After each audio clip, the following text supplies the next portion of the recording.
안녕하세요. 레버리지 랜드에 오신 것을 환영합니다. 오늘의 증시 날씨, 햇볕 쨍쨍하다 못해 타죽음. 이달이 지나고 8월이 오면 시장은 안정된다. 오늘은 원자재 관련 구리 레버리지 ETF를 추천한다. 시장의 미래는 아무도 알 수 없다.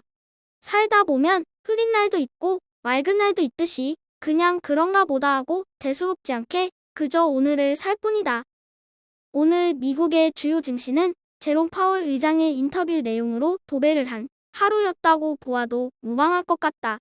2달 연속 0.75bp의 자이언트 스텝을 확정 발표하였고 향후 경기 상황에 따라 기준금리 인상 속도를 늦출 수 있다는 발언 한마디가 매수 심리를 촉발시키면서 대형 기술주, 반도체 중심의 큰 상승을 이끌었다. 뱅크 오브 아메리카는 내년 경기 침체에 대한 우려가 증가되고 있다며 내년 9월이면 오히려 금리 인하도 가능할 것으로 전망했다. 미국의 대표 지수는 불확실성이 해소되면서 일제히 시원하게 상승하였다. 특히 대형 기술주 및 반도체 중심으로 크게 상승하면서 QQQ와 SOXL은 4% 이상의 급등을 보여준 하루였다. 그로 인해 삼배수 ETF 역시나 엄청난 반등을 보여주었다. 그 중에서도 미국 대형 빅테크 기업 및 반도체 종목들을 골고루 담고 있는 볼지의 큰 상승이 군계 일학으로 눈에 띈다. 주요 3배 레버리지 ETF가 대부분 10% 이상 오랜만에 참 시원하게 상승해준 하루이다. 2배수 ETF 역시도 반도체, 클린에너지, 기술주 중심으로 10% 가까운 반등을 보여준 것을 알 수 있다. 고점 대비 하락률은 약 50%가량 되며 그중 중국 기술주 ETF CWB는 아직 갈 길이 참 먼 것 같다. 중국 빅테크 기업의 4차 산업혁명 미래 성장성을 믿는다면 기업이 가치에 비해 너무 크게 하락하고 있는 올 한 해가 장기 투자의 관점에서는 분명 매수 타이밍이 확실하다. 3배수 ETF를 역으로 추종하는 고버스 ETF는 장 대비가 내린 하루이다. 전체적으로 골고루 폭락한 것을 볼 수 있으며 나스닥이 하락장을 벗어나고 나면 고버스 ETF들의 올 한 해 상승분은 모두 반납하고 마이너스로 돌아설 것이 확실하다. 오늘의 급등주 종목으로는 페이팔 홀딩스를 가져와 봤다.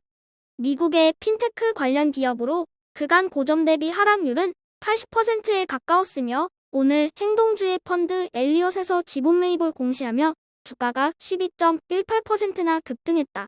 페이팔은 볼즈 ETF도 포함되어 있는 종목으로 나는 미국의 핀테크 시장의 미래를 매우 밝게 보고 있으며 그에 따라 페이팔 및 잭도시의 블록은 앞으로 크게 상승할 것이라고 믿는다. 오늘의 소개 ETF로는 원자재 관련 구리 선물 ETN을 가져와 봤다. ETF와 ETN의 차이는 ETF의 모든 것이라는 이전 영상을 참고하기 바란다. 원자재 관련 종목인데도 불구하고 경기 침체 우려 속에 올 한 해 고점 대비 하락률이 무려 56.17%이다. 한 해 주가 흐름을 보면 재작년 코로나 때 저점을 찍은 뒤 지속 상승하여 25,000원대까지 올랐었다가 최근 경기 침체 우려가 짙어지며 무려 만원대 초반까지 급락한 모습을 볼 수 있다. 왜 구리 원자재에 장기 투자해야 하는 것일까? 그 특징 및 투자 포인트를 간단하게 짚어본다. 첫 번째, 구리 원자재는 산업의 수요에 따라서 가격 움직임이 결정된다. 그래서 혹자는 경기 침체가 올 것인지는 구리 가격을 보면 알 수 있다는 얘기도 하곤 한다. 두 번째로 구리 원자재는 중국의 경기 회복과 밀접하게 연관되어 있다. 중국은 전 세계 구리 소비의 절반을 차지하는 국가이고 중국 경제가 지속적으로 회복세를 타게 되면 구리 원자재도 자연스럽게 올라갈 수밖에 없는 구조이다. 세 번째로 인플레이션과 금리에 민감하게 영향을 받는데 시장이 중장기적으로 인플레이션이 지속될수록 안전자산임금, 은과 위험 자산 성격인 구리 등이 동반 상승할 가능성이 높다. 네 번째 가장 중요한 이유로 친환경, 디지털 산업이 확대됨에 따라 각국 정부가 쏟아붓고 있는 막대한 경기 부양 자금이 친환경, 디지털 관련 사업에 유입돼 향후 구리 수요가 증가할 수 있다는 것이다. 비록 최근에는 경기 침체 우려 속에 구리 가격이 바닥을 치고 있지만 전기차, 5G 통신 네트워크, 재생에너지 발전소 등의 섹터에서 상당량의 구리를 필요로 하고 배터리를 사용하는 전기차 차량에는 일반 차량보다도 무려 3.6배나 많은 양의 구리를 필요로 한다.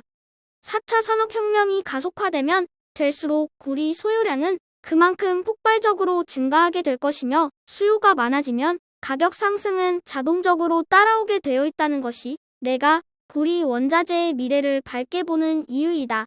원자재, 채권 등의 안정적인 투자를 선호하는 투자자라면 구리 원자재에 대한 장기 투자를 강력 추천한다.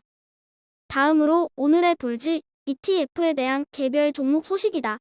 메타는 위드인 얼리미티드라는 기업의 인수와 관련해 미국 FTC와 소송이 진행 중이라는 소식이고, 최근 달러 강세에 따른 기업 실적 악화를 예견해서 주가가 하방 압력을 크게 받고 있는 마이크로소프트가 월가로부터 긍정적인 투자 의견을 받았다. 장기 투자하기에 마이크로소프트만큼 안정적인 기술주도 없는 듯하다. 그리고 매우 중요한 이슈로 오늘 드디어 미국 상원으로부터 반도체 지원법이 처리됐다. 그 덕에 불즈 ETF에서 담고 있는 4개 반도체 기업들이 일제히 큰 상승 흐름을 보여주어 불즈의 15% 급등을 이끌었다. 단기간에 오르고 내림에 절대로 일희일비하지 말자. 우리가 믿는 한 가지는 길게 보면 결국 우상향한다는 것이다. 그러기에 현재의 베어마켓 기간은 장기적인 관점에서 보았을 큰 투자 매수 기회라는 것이다. 주식시장은 항상 6개월에서 1년을 먼저 내다보며 선반영하고 있는데 우리는 매번 근시안적으로 당장 올 한해 눈앞의 어두운 전망에만 주목하고 있다. 복잡하게 생각하지 말고 쌀 때 적극 매수하자. 이번 주가 어찌 보면 마지막 기회가 될 수도 있다. 정확하게 말하면 그럴 수도 그렇지 않을 수도 있다. 악재만 가득한 것은 반대로 말하면 더 나빠질 것이었고 이제는 좋아질 것만 남았다고 긍정적으로 해석할 수도 있는 부분이다. 나는 항상 세상을 긍정적으로 바라본다. 그리고 주식시장의 미래도 장기적으로 우상향할 것이라고 매우 긍정적으로 생각하고 있다.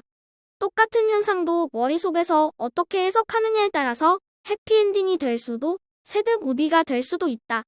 시장뿐 아니라 내 삶에도 항상 감사한 마음으로 긍정적으로 해석하고 살아간다면 현재에 더 감사하게 되고 이미 주어진 것에 감사함을 느낄 때 더 큰 감사와 감동이 생겨난다고 굳게 믿는다.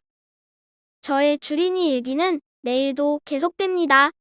영상이 도움이 되셨다면 구독, 좋아요, 알림 설정 부탁드려요. 감사합니다. 모두 부자 되세요.